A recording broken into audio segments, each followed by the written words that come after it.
lo más, o sea, bueno, sí, exacto. Bueno, entonces vamos a empezar con este tema que al final, pues sí está bastante trabajado, pero hay algunas cosas en particular que es las que voy a tocar, que son, por ejemplo, sobre la prostitución, ese tema en concreto, o sea, no es que se vaya a abarcar todo el tema del sexo, ¿no?, en Roma, pero concretamente de la prostitución, que dentro de estos temas es un poco más nuevo, incluso ahora que hablemos del Lupanare en Pompeya, se abrió este lugar, se abrió en el 2006, o sea que por todo este rollo el tabú alrededor de estos temas, ¿no? En fin, entonces, pues bueno, vamos a empezar. Respecto a bibliografía, traigo un poquito concreto, ¿no? Pierre Grimald en general trabaja muchos temas sobre vida cotidiana y sobre todo Andrew Wallace, que es de la escuela británica en Roma, tiene un proyecto en Pompeya, que es donde más nos vamos a centrar, sobre el tema del sexo y concretamente de la prostitución. Más que el sexo y la prostitución. Entonces, es interesante porque se difundía la idea del sexo en la antigüedad, ya lo pusimos el tema, ¿no? Bueno, algunos ejemplos, libros recientes o bien trabajos al respecto, por si les interesara. Y bueno, tenemos que partir un poquito de la parte mediterránea, porque al final lo que va a incidir en este aspecto es toda la serie de prostitución va a derivar evidentemente de las políticas imperiales. Y van a ver ustedes que mucho de lo que se trabaja o de lo que se sabe de este tema en Roma se parece mucho, o más bien será al revés, a lo que se da hoy en día, ¿no? Trato de blancas y todo ese tipo de cuestiones. En este caso, efectivamente, buena parte de la prostitución derivaba de las provincias, lo que hablaba de una variedad importante de estos temas, ¿no? Entonces, retomando ello, recordemos que el Mediterráneo antiguo se divide básicamente en dos partes, lo que sería el Mediterráneo oriental, abarcando sobre todo Grecia, la parte de Asia y el norte de África, y por el otro lado el Mediterráneo occidental, que es donde nos centraremos. Sobre todo hablaremos de esta parte romana y sobre todo en la parte de Pompeya, al sur de Italia, nuevamente el norte de África, y algo que a veces se olvida en los estudios sobre Grecia y Roma, que es la parte de la península ibérica, posteriormente llamado como Hispania. Reitero, esto es importante porque mucho del servicio de prostitución va a derivar precisamente de las provincias, ¿no? También vamos a recordar algo importante.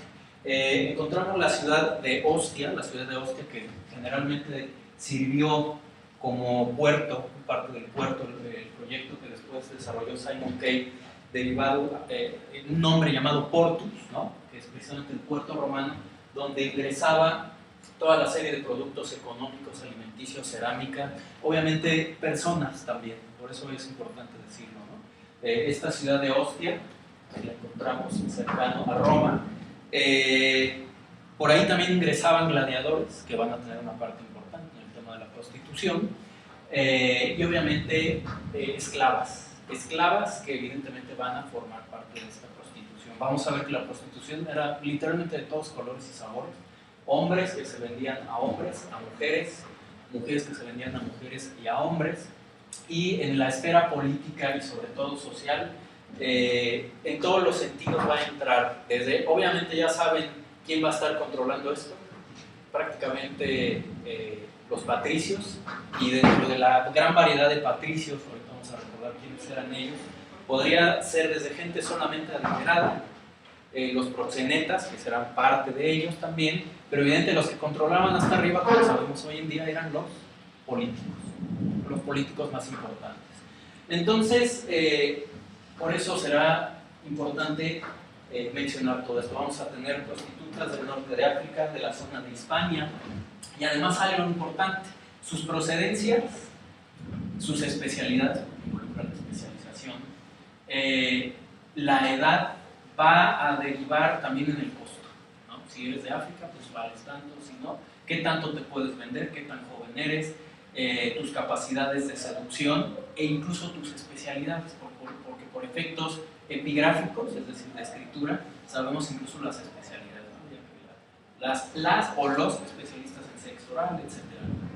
Bueno, ya resumiendo esta parte italiana, repito, el tema de Roma, Ostia, repito, estaría por aquí, y se había hecho una modificación del Tíber para que directamente desde Ostia y Portus pudieran llegar todos los barcos hacia Roma, ¿no? Pero sobre todo hacia la zona de Nápoles, cercano a Pompeya, es donde se ha encontrado, o sea, curiosamente, la evidencia que más tenemos del sexo en Roma, por lo menos desde el punto de vista arqueológico, deriva más de Pompeya que de la misma Roma. También porque evidentemente es en Pompeya donde los vestigios, como saben, por aquello del volcán y demás, nos ha quedado con mayor, de una mejor forma, ¿no? Ahora piensen que si en Pompeya el sexo estaba todo lo que da, Roma iba todavía peor, ¿no? Pero la información es más indirecta, ¿no? En este caso a partir de Pompeya. Bueno, entonces, respecto a las fuentes de investigación para el conocimiento del sexo en la antigua Roma y concretamente para Pompeya, bueno, por un lado, fuentes literarias, dentro de ellos Plinio el Viejo, entre otras, hay muchas fuentes. No es que exista necesariamente una fuente concreta que solo hable de sexo, sino siempre hay vestigios variados a lo largo de las fuentes. La iconografía será fundamental, sobre todo en la pintura mural, que vamos a reconocer en las domus, también en lugares, precisamente en los edificios específicos, como el caso de Lupanare, donde vamos a tener esto. También en las calles, la abundancia de elementos iconográficos asociados al sexo, la prostitución y el servicio sexual es abundante, reitero, en Pompeya, no solo pintura mural, sino en las calles. Hay también elementos epigráficos, ¿sí? En este caso, nombres de las prostitutas y o prostitutos, reitero, su especialidad, entonces todo esto será importante comentar, ¿no? Y obviamente los edificios, es decir, en la misma Pompeya se han recuperado una gran cantidad de edificios especializados, algunos solamente para el tema de la venta del sexo, otros concretamente específicos como el Lupanare Máximo, y otros que realmente es un servicio mezclado. ¿Por qué? Porque las tabernas, ya veremos también, el servicio gastronómico, mucho de él estaba asociado finalmente a la venta del sexo también, ¿no? Entonces una mezcla entre edificios específicos, y luego a ello hay que agregar las domus en donde los patricios tenían a diferentes niveles su venta un poco más escondida del servicio sexual, ¿no? En este caso podría ser una serie de casas que de entrada parece una casa normal, pero por detrás estaba el servicio con todas las y o los prostitutos, ¿no? ¿Verdad? Entonces, por ello la variedad es amplia, ¿no? Las tabernas entrarán en este juego, ¿no? ¿Hasta aquí dudas? ¿No? Puedo ir comentando, ¿no? Bueno, vamos a hablar un poquito de los antecedentes griegos. Por ejemplo, en el caso, es muy amplio también el tema, ¿no? En el caso griego también, pero parece ser que por ejemplo, la mujer romana tenía un poquito más de privilegios a diferencia de la versión griega. De alguna manera la mujer romana tenía más participación, e incluso podríamos recordar las versiones etruscas también. Pero lo interesante en el caso griego, y sobre todo el que más llama la atención, es el de la homosexualidad, donde tenía una repercusión importante en el caso espartano. Esto lo voy a mencionar para cuando vayamos ahora a Roma. Sabemos que la homosexualidad en el caso griego, y retomando el tema espartano, tenía muchas bases para comprenderse, ¿no? Por un lado, pensemos en una sociedad, en el caso espartano, una sociedad militarista, una sociedad guerrera, en el cual la mujer, y esto también es importante comentarlo, no debemos irnos con la visión del machismo, que es como muy moderno, ¿no? La mujer no tenía una función tan emocional, ¿sí me explico? Emocional en el ámbito griego, como pudiéramos pensar, y sobre todo en el caso espartano, menos. Si el espartano se casaba con una mujer, la función era más reproductiva, porque la verdadera base emocional estaba a veces en el maestro de armas, en este caso de la versión espartana, repito, o bien en los compañeros. Pensemos que es una sociedad en la cual estos hombres desde muy pequeños eran arrebatados de la base familiar, se llevaban al entrenamiento y prácticamente toda su vida de entrenamiento era con compañeros, pero pensemos que era un entrenamiento brutal, ¿no? Y toda una disciplina que con el paso del tiempo generaba que estos individuos pues, empezaran a generar algún tipo de emoción. Además pensemos en el aspecto cultural. Esto va a repercutir incluso en el fenómeno militar, porque a la hora de combatir, pensemos en la famosa falange, el individuo que está a tu lado no es solo el compañero, sino puede ser casi tu pareja, ¿no? Entonces, por eso también se dice, ¿no? A nivel, desde ese punto de vista, que tú no podías romper la formación de irte a pelear solo porque dejas literalmente, no son tus compañeros, sino es toda tu familia, digámoslo así, ¿no? Ahora, la mujer espartana lo tenía muy sabido esto, no era así, ay, ¿cómo te atreves? ¿No? Sino que por un lado se practicaba esta homosexualidad, pero por el otro, pues había que reproducirse, ¿no? Entonces, el espartano finalmente tenía esposa, pero la esposa se sabía que su función era la reproducción, e incluso comparado la mujer espartana con la ateniense y las de otras ciudades griegas, sin duda era un honor saber que iban a producir hombres para la guerra, en fin, ¿no? En el que incluso no tenía mayor problema, ¿no? Entonces esto es un tema un poco de discusión, ¿no? Pero pues, es un asunto finalmente cultural para el caso, repito, espartano. Entonces no podemos decir que necesariamente el factor griego incidiera en el romano, me refiero a una herencia, ¿no? Pero siempre quería retomar un poco el precedente, ¿no? Entonces, la iconografía griega, por ejemplo, en este caso, en estas cerámicas de barniz negro y en este caso de figuras rojas, hombres que están regalando presentes a otros hombres, ¿no? Entonces, la iconografía griega en el ámbito de la homosexualidad es muy común en este tipo de factores, ¿no? Recordemos que en el mundo griego no nos ha quedado casi prácticamente nada de pintura mural, muy poca, y sobre todo se refleja más en la cerámica, ¿no? Y bueno, en el caso romano, y por supuesto esta información que les voy a dar es casi concreta del siglo I después de Cristo. Estamos hablando de principios del Principado, en la época de Augusto, más o menos. Lo digo porque obviamente la situación social es muy variada en Roma, desde la monarquía hasta el Bajo Imperio, y en fin, ¿no? O sea, no es intención abarcarlo, pero esta información en concreto como deriva de Pompeya, y debemos recordar que esa ciudad fue destruida más o menos para esa época, pues prácticamente se quedó como una fotografía, ¿no? Entonces la información es más de esta época. Socialmente, la base, aunque había muchas diferencias, era esta, ¿no? El tema de los patricios, que como sabemos, era esta gente que viene prácticamente de una gens, o sea, algún tipo de linaje de sangre con toda una serie de ancestros en común, que se autoconsideran lo más importante socialmente, ¿no? Y que incluso estos antecedentes sociales vienen a veces de factores míticos. Por ejemplo, recordemos a Julio César, que se sentía heredero de todo este rollo de Eneas, de los orígenes romanos, y en fin, ¿no?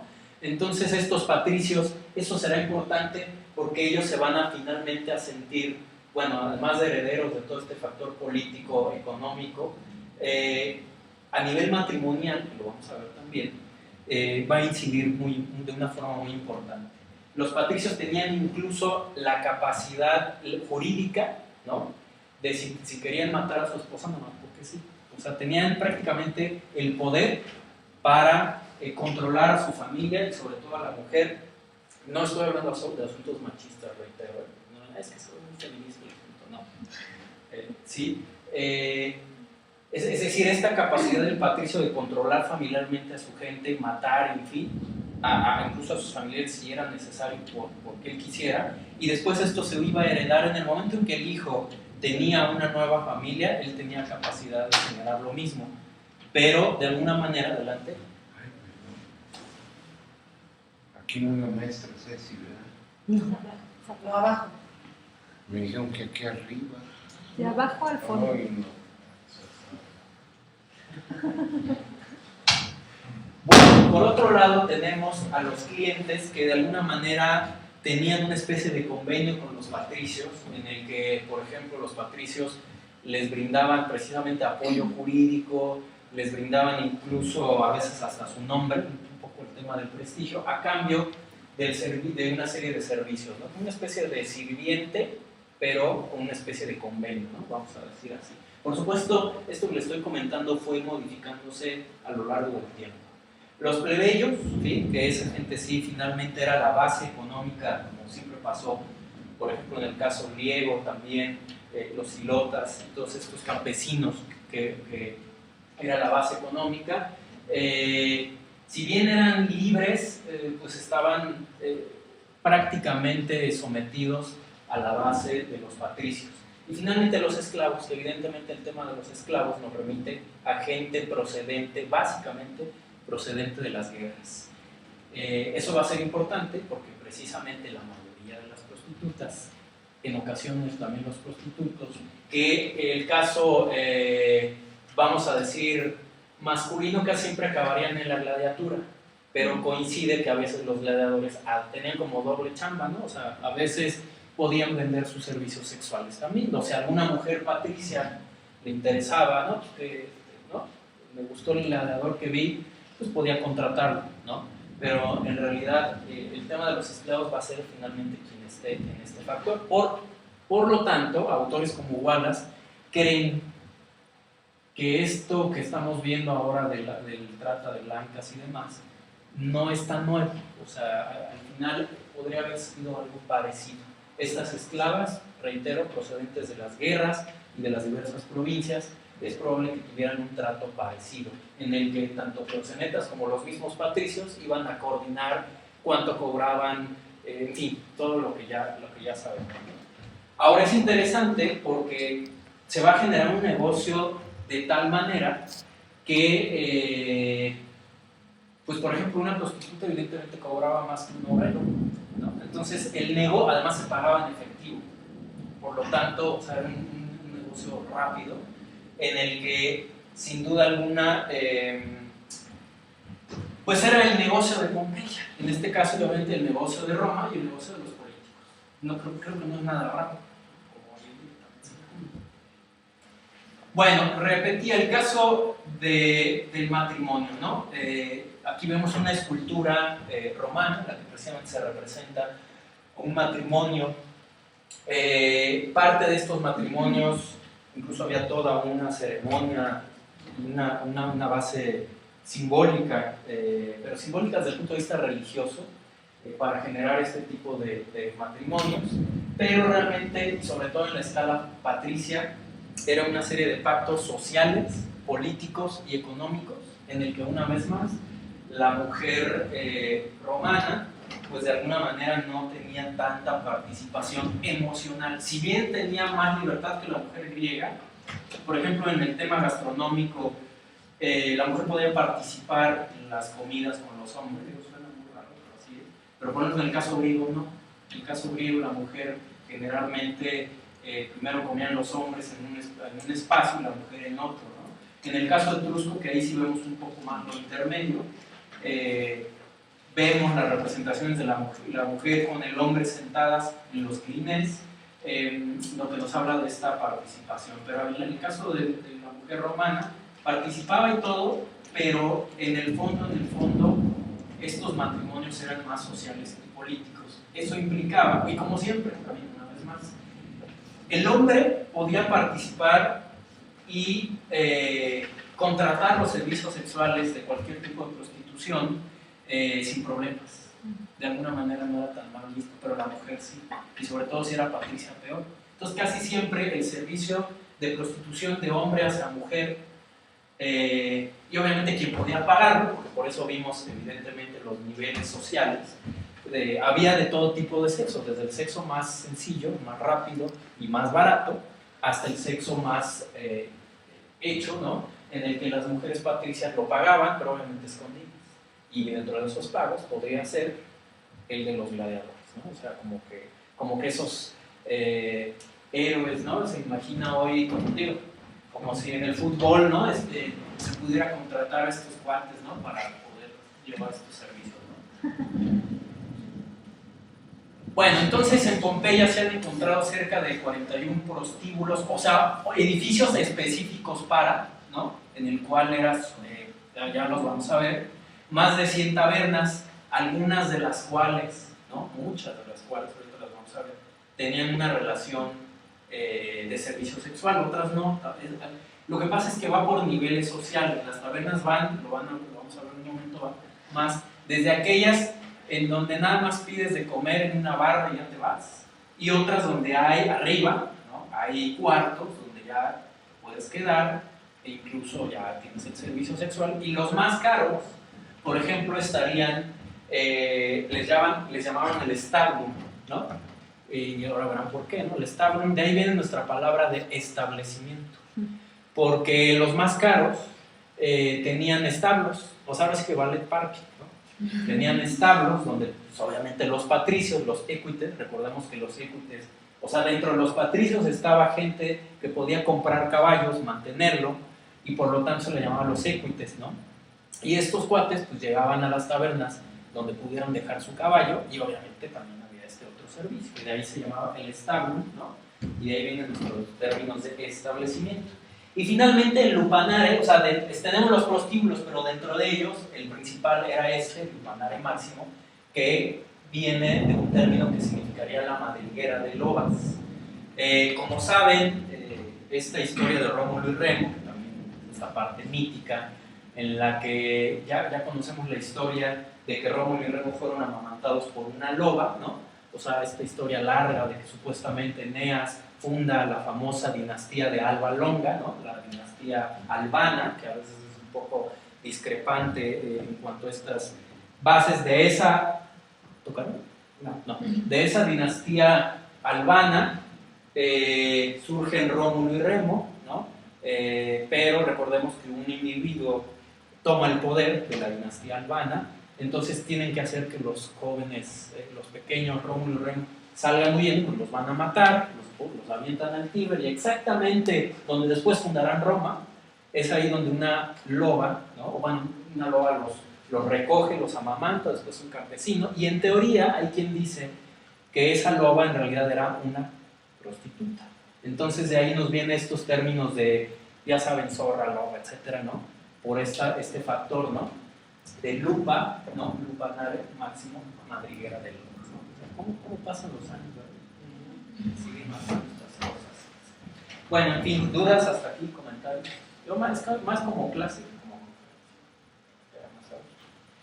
bueno, entonces, los servicios, repito, coordinados por patricios, pero a diversos niveles, es decir, reitero, ya sea que lo más alto, el nivel más alto, podría ser que un patricio tuviera a su cargo varios prostíbulos, o a lo mejor uno solo. Por supuesto, el lupanare máximo estaba coordinado necesariamente por alguien importante, algún magistrado, ¿no?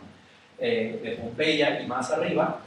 Podría darse caso, repito, de patricios que tuvieran su negocito detrás de su casa, pero tampoco son como que el magistrado, hay niveles.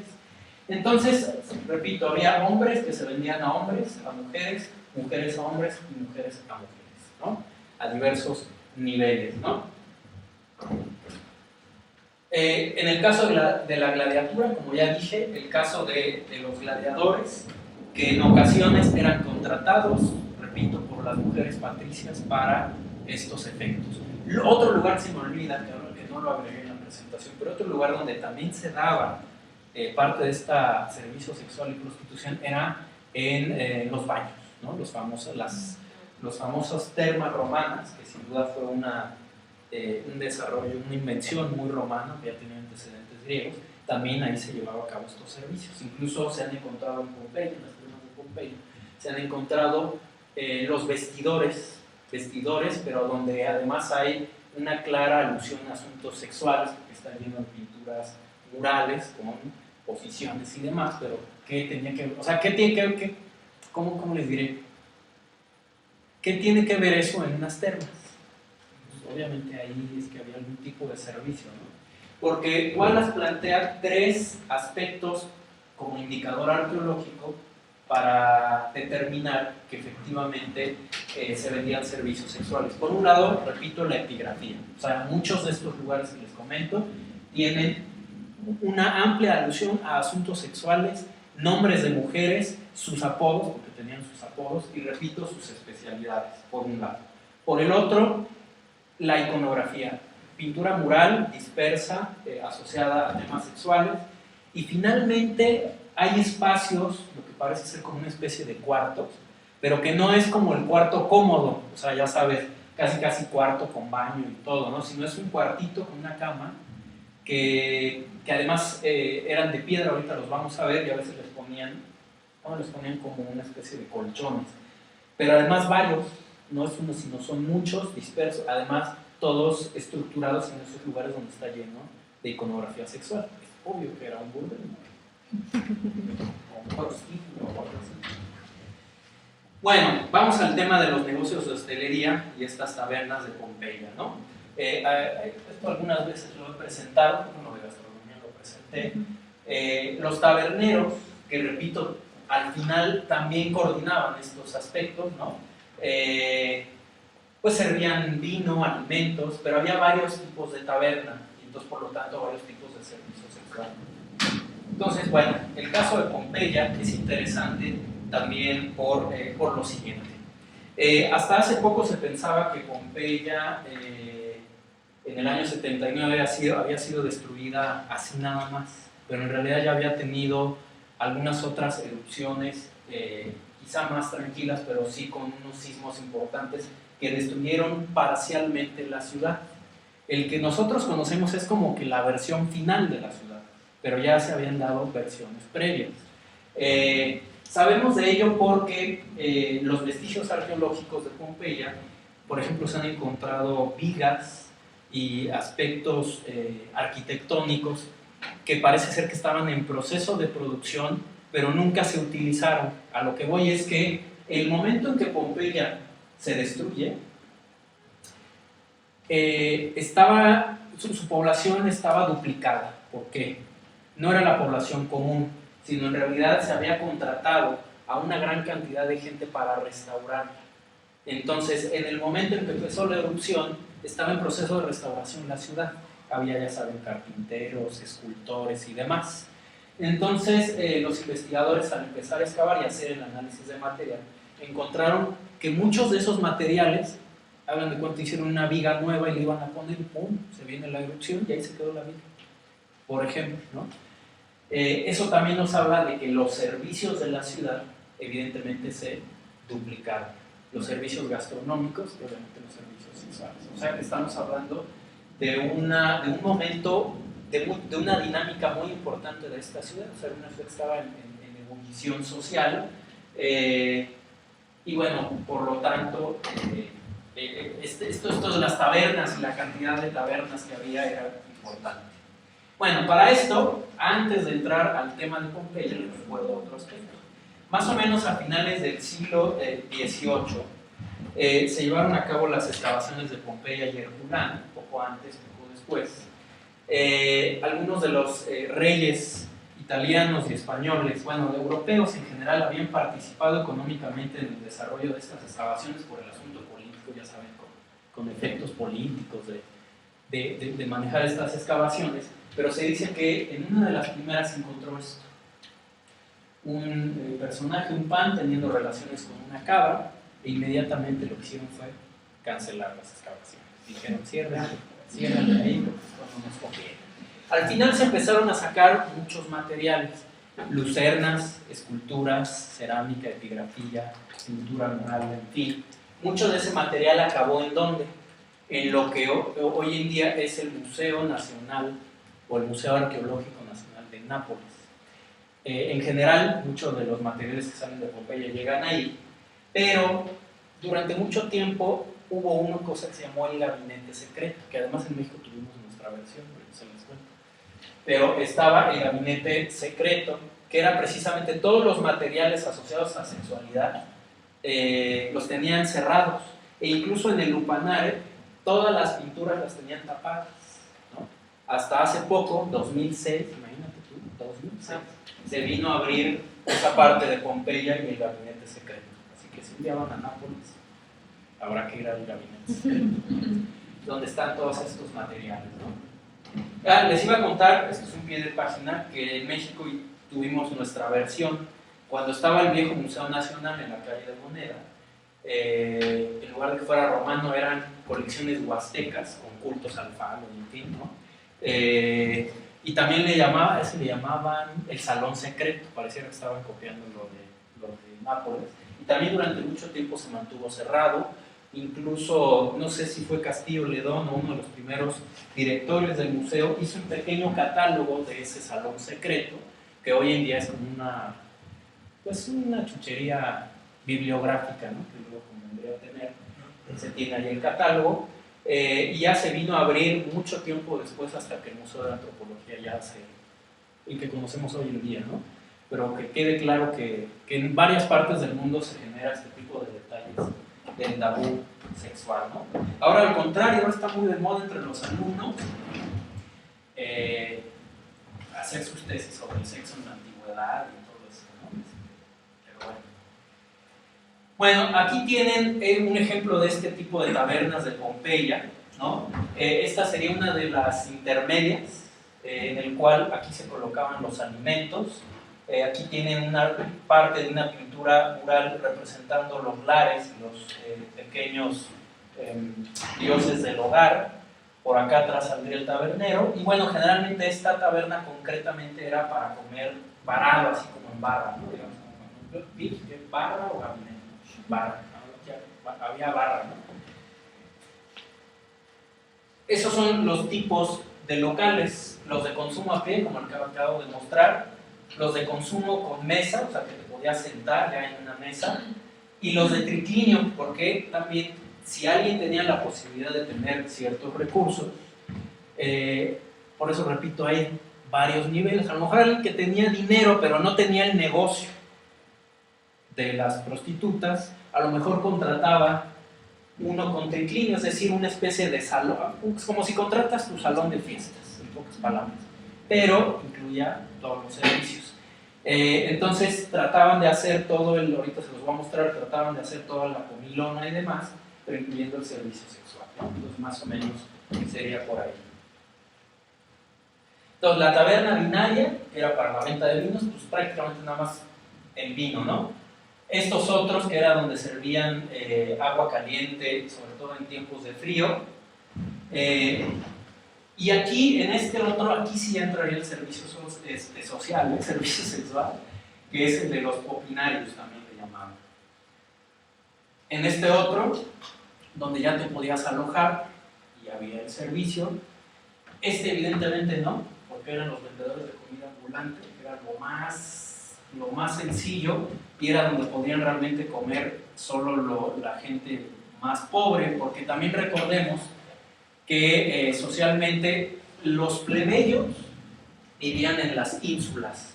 Las ínsulas era como una especie de departamentos, ¿no? Donde prácticamente ibas a dormir, no tenían cocina ni nada, entonces tenían que comer aquí, y obviamente eso también nos habla de que si requerían de servicio sexual, pues se tenían que ir a lo más bajo, como decía Wallace, prácticamente la gente más pobre llevaba a cabo un sexo más rápido y casi sucio, o sea, muy muy rápido, mientras que los patricios de mayor dinero en sus propias casas, en las domus, que además tenían servicio de comida, pues había cocinas y todo, ahí sí era distinta el tema, ¿no? Y aquí está el que les digo del establo, donde estaba con establo. Bueno, estos son los cuartos que les digo que se han recuperado. Por un lado, se han recuperado en los pequeños burdeles. También de este tipo de cuartos hay en el Lupanare Máximo, pero también se han encontrado, vean, el cuarto concreto o varios cuartos en la parte trasera de las casas de gente adinerada. Además, generalmente eran cuartos que estaban obviamente escondidos, ¿no? Pasabas por jardines y demás, y siempre por pasillos en el fondo estaban los cuartos, y curiosamente la parte de arriba de los cuartos había como, bueno, más bien camas, y en la parte de arriba había como cuartos, como si es donde vivieran las prostitutas, y nada más bajaban a dar el servicio y se subían, ¿no? Entonces eran camas de piedra, a las que generalmente se les ponía algún tipo de colchón, pero al final todo dependerá de la capacidad económica del proxeneta y sobre todo del dueño, una cosa es el que coordina el asunto, para ver esta calidad, ¿no? de material, ¿no? También se ha recuperado algo muy curioso. Este tipo de casas, sobre todo cuando los patricios, sobre todo por asunto político, que no se querían quemar, ya saben, ¿no? Escondían este servicio, aunque todo el mundo lo sabía, pero lo escondían. Se dieron cuenta que había ciertas casas que se veían como muy decentes y encontraban representaciones de falos en el piso que señalaban hacia las casas, pero decían, pero esto qué onda, ¿no? Sí. Eran las flechas. Eran las flechas, exactamente, las flechas, exactamente. Pero decían, pero ¿por qué señalan a la casa si el burdel está a tantas esquinas, ¿no? O sea, aquí hay algo raro. Entonces fue cuando empezaron a investigar y decían, pues esto es una casa normal, se metieron por atrás y empezaron a ver, como les dije, este tipo de cuartos que ya... Entonces era una manera de indicar, pues, por aquí está la cosa, ¿no? Por aquí está Ahora, no crean que es uno o dos, hay varios de estos, ¿eh? Hay varios así, lincillos de estos, que están representados tanto en el piso, en las paredes, con epigrafía. Bueno, ya no traje otra imagen, pero hay veces que están en las paredes, o sea, señalan, como dice, son flechas, ¿no? Son flechas. Son flechas, así. Por acá está la cosa, ¿no? Entonces, como pueden ver, el negocio de la sexualidad en Pompeya era, y desafortunadamente hoy sigue siendo, el tema de gran negocio, ¿no? Las drogas, las armas y el sexo, ¿no? O sea, lleva siglos eso. Este es el lupanar máximo. A diferencia de lo anterior, aquí se encontraron los dormitorios que les comentaba también, una iconografía y una epigrafía relacionada.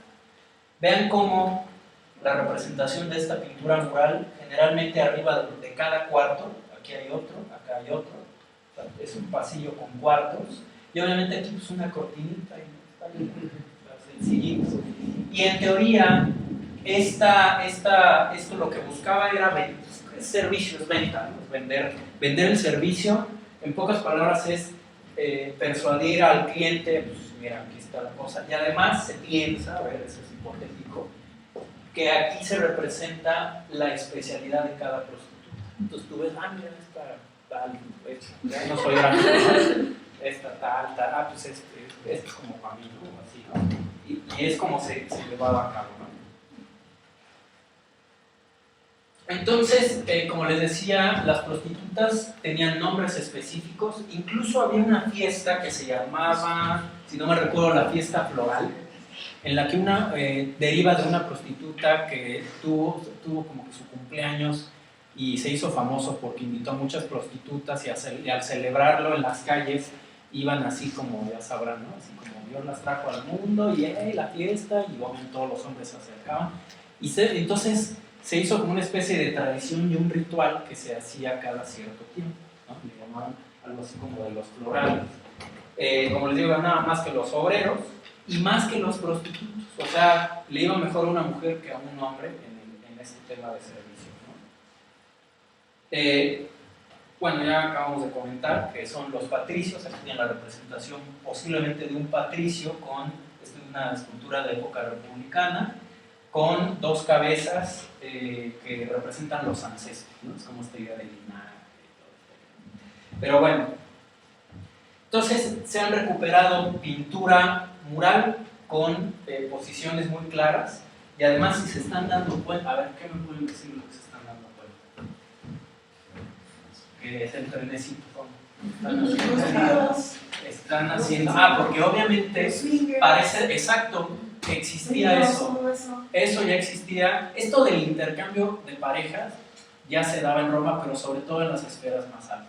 O sea, siempre lo más alto es donde está lo más lejos. El tema de las fiestas de los patricios, por ejemplo, a los prostitutos les decían así, los luperci, y que se vendían, ¿no? Pero obviamente siempre dependiendo de la provincia de donde vinieras, una vez más, qué tan joven fueras y tus capacidades pues de, ¿qué será? Pues de disuadir al cliente, es como te iba a ir, ¿no? Entonces podría haber prostitutas muy famosas que con un par de servicios ya juntaban, mientras que había otros que no les iba tan bien, sobre todo el caso de los hombres, ¿no? Que tenían que echarle una gana. Bueno, en el caso de las domus, como sabemos, eran las casas de los patricios. En ellas, al interior, se generaban, como saben, grandes orgías, se contrataban prostitutas y había una mezcla hombres y mujeres y de todo en el mismo espacio, pero curiosamente eran espacios señalados con pintura mural, con esos elementos que hemos visto, porque no era en toda la casa, porque imagínate, o sea, ¿no? O sea, obviamente los políticos querían quedar bien, pero era así como, oye, vamos al cuarto secreto, y ya sabrás, estaba escondido, ¿no? No en todas partes, siempre era un cuarto específico. Ahí tienen algunos ejemplos de estas domos, ¿no? Recuperadas en Pompeya. Por eso les digo que la información viene más de Pompeya, porque en Roma, pese a que tenemos mucha información, pero no ha quedado así, obviamente es por efectos de la erupción, ¿no? Si hubiera caído ahí un bombazo o algo, pues hubiera estado bien. Bueno, otra vez, más efectos de pintura mural procedente de estas domos, ¿no? Y obviamente el convivio al interior de estos banquetes, ¿sí? En el que generalmente, bueno, alguna vez lo platiqué también en la clase de gastronomía, ¿no? En la conferencia de gastronomía, pues había una primera sesión vinculada con el vino, después ya venía la comida, sobre todo en el caso romano era por las noches, donde más les interesaba la comida más fuerte, ¿no? Que era la merienda, se parece un poco a lo que nosotros hacemos, ¿no? Cena le llamaban, no sé de dónde, ¿qué le llamamos así nosotros? Pero la cuestión es que en ese cambio, o en ese intercambio alimenticio y demás, también venía esto, ¿no? Lo que les digo, representaciones de pintura mural, en la que tenemos los triclinios, los patricios, y obviamente también el tema,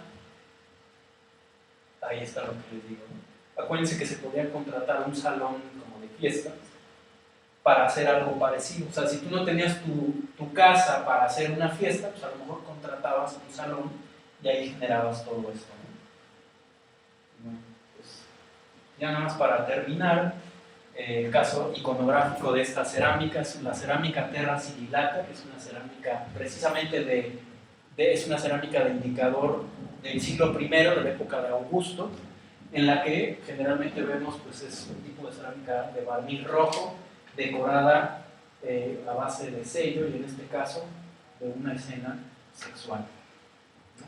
Bueno, por eso terminamos. ¿Dudas?